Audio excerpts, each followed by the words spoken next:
বলে সেটাও খারাপ লাগে না? হ্যাঁ, এমন আমি বলবো বন্ধুদেরকে একটু ভাবো, নিরপেক্ষতার সাথে কাজ করো, নিরপেক্ষতার সাথে কাজ করো।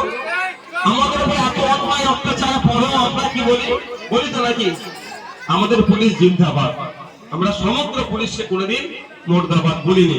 বরঞ্চ যারা পুলিশের ছেজে অন্যায় করছে তাদেরকে আমরা ঘৃণা করি, তাদের বিরুদ্ধে আইনগত ব্যবস্থা নিই, কিন্তু পুলিশকে আমরা জিন্দাবাদ বললেই আগামী দিনে বলবো, কারণ ওরা আমাদের বাইরে নয়, আমাদের পরিবারের তারা একজন গুরুত্বপূর্ণ সদস্য। বন্ধুগণ, আজকে এই মহান দিনে আর এক মহান ব্যক্তির জন্ম হয়েছিল।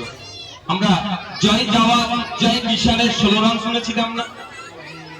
1965 সালে এই স্লোগান ব্যাপকভাবে প্রচারিত হয়েছিল কিছু সময়, যুদ্ধের সময়। সেই স্লোগানের স্রষ্টা লাল বাহাদুর শাস্ত্রী জি, যিনি ভারতবর্ষের দ্বিতীয় প্রধানমন্ত্রী, তারও আজকে জন্মদিন। আমরা এই মঞ্চ থেকে তাকে স্মরণ করি। আর আপনার অহিংসার প্রতীক স্বাধীনতা সংগ্রামী গান্ধীজিকে আমরা এখান থেকে স্মরণ করছি। মহাত্মা গান্ধী নামে আমরা জানি, এই মহাত্মা শব্দটি সংস্কৃত শব্দ, এর যে বিশ্লেষণ করলে অনেকটা যাবে। 1914 সালে দক্ষিণ আফ্রিকাতে এই মহাত্মার বেশি গুণগান হয়েছিল, পরবর্তীতে সারা পৃথিবীতে ছড়িয়ে পড়েছিল। তাই আমি আপনাদের বলবো, মহাত্মা গান্ধীর একটা বাণী আপনাদেরকে শোনাতে চাই। এই বাণীটা শুনলে অনেক কেউ আমাদের নেতার কিন্তু গায়ে লাগতে পারে। এটা বলবো, এই কারা শুনতে চান? আমরা শুনতে চাই মহাত্মা গান্ধীর একটা বাণী কি আছে। মহাত্মা গান্ধী বলছে, বল প্রয়োগ করে বা ভয় দেখিয়ে নেতা হওয়া যায় না। বুঝতে পারছেন? বল প্রয়োগ বা ভয় দেখিয়ে নেতা হওয়া যায় না। জননেতা হতে গেলে মানুষের সাথে মিশতে হয়, তাদের একজন হয়ে উঠতে হয়। অনেকে থাকতে পারে তো বাণীটা শুনে তো ভয় দেখার জন্য কি করছে, দেখে দেখে বলছে আইএসএফ থেকে ছেড়ে দে, তৃণমূলে চলে আয়, নাহলে মিথ্যা মামলা দেব। তাহলে নেতা হতে গেলে কি করতে হবে? আসতে হবে, বসতে হবে, উঠতে হবে, আইএসএফ পার্টি অফিসে আসতে হবে, কথা বলতে হবে। ভোটের সময় আমি চলে গিয়েছিলাম তৃণমূল পার্টি অফিসে, আমি পার্টি অফিসে ভেদাভেদ মানি না, কারণ ওরাও যারা পার্টি অফিস করেছে আমি ভেবে জনসাধারণের উপকারের জন্য, আইএসএফ পার্টি অফিসটাও জনসাধারণের উপকারের জন্য তাদের কাছে চলে গিয়েছিলাম। সৎ সাহস আছে? আসতে গেলে শুধু মানে সাহসের, ওই সাহসের কথা বলছি না, মুখটাও তো পরিষ্কার রাখতে হবে। মুখে দুর্গন্ধ নিয়ে আসতে তো এই পার্টি অফিসে অ্যাক্সেস হবে না। ব্যাপারটা যেটা, গতকালকে তিলোত্তমাকে নিয়ে একটা নাগরিক মিছিল হয়েছে কলকাতায়, ওখানে আমার উপস্থিতি দেখেছিলেন তো? কেন এরাও তো বলছিল, এরাও বলছে তিলোত্তমার বিচার চায়, কেন তারা পৌঁছাতে পারলো না? কেন পৌঁছাতে? এটা একটা সৎ সাহসের ব্যাপার। তার মন মানসিকতায় কি আছে সেটা দেখতে হবে, তার ভিতরে কি চলছে, ভিতরে যেটা চলছে তাকে বাধা দিচ্ছে। আর আমাদের প্রকাশ্য যেটা আছে ভিতরেও সেটা আছে। আমরা বিচার চাইছি, রাজনৈতিক ঝান্ডা ধরে বিচার চাইবো, সামাজিক ঝান্ডা ধরে বিচার চাইবো, যেখানেই তাদেরকে বিচারের জন্য সেখানেই আমরা ছুটে যাবো।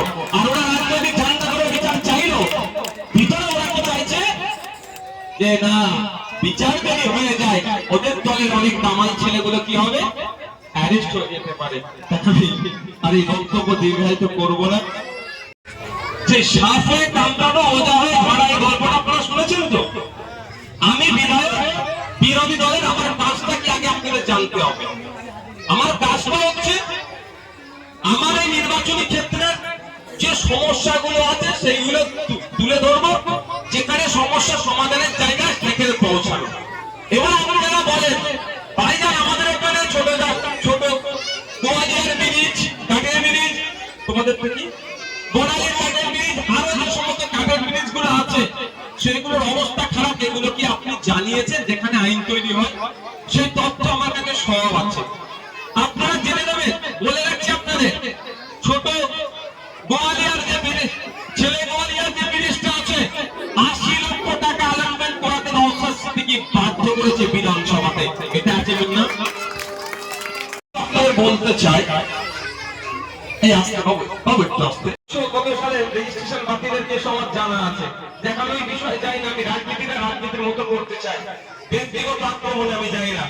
বন্ধুগণ অনেক কথা বলছে নওশাদ সিদ্দিকী বিধানসভায় কি করেছে না করেছে, আর একটা যেটা ঘোরাকে বলে যে 2026 2028 ও নিয়ে আমি একবারের জন্য ভাবি না। 2026-এ জিততে হবে, 2028-এ জিততে হবে, আমাকে ভোটে দাঁড়াতে ও নিয়ে ভাবি না।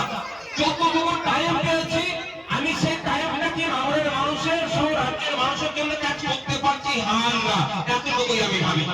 আমি বলছি দম থাকলে আমি চ্যালেঞ্জ করছি আপকামিং সেশন থেকে সায়নী ঘোষ সংখ্যালঘুদের উদ্দেশ্যে বলছি, ওদিকে হারাপাল সাহেবদের উদ্দেশ্যে বলছি, আপনারা দিদিমণিকে বলুন, স্পিকার স্যারকে বলতে দিদিমণিকে, আমি এখান থেকে স্পিকার স্যারের উদ্দেশ্যে বলছি বিধানসভা টিভিটা চালু করে দেওয়া হোক, তাহলে ভাঙনের বিধায়ক ওখানে বসে চা খায় না, এবং শুধু তাই নয় ওদের মন্ত্রীদের কাছে প্রশ্ন করে ভাঙনের বিধায়ক বলে কি মতো সমস্যা কেন মন্ত্রীরা এমন প্রশ্নের পরে ভাঙনের বিধায়ক অনেক মন্ত্রী তার উত্তরই জানে না কি হবে, ওরা বিধানসভার জন্য টিভি চালু করে না, ওই রাস্তার বাইরে এসে হচ্ছে সায়নী ঘোষেরা সরকার হারা বলে রাখা।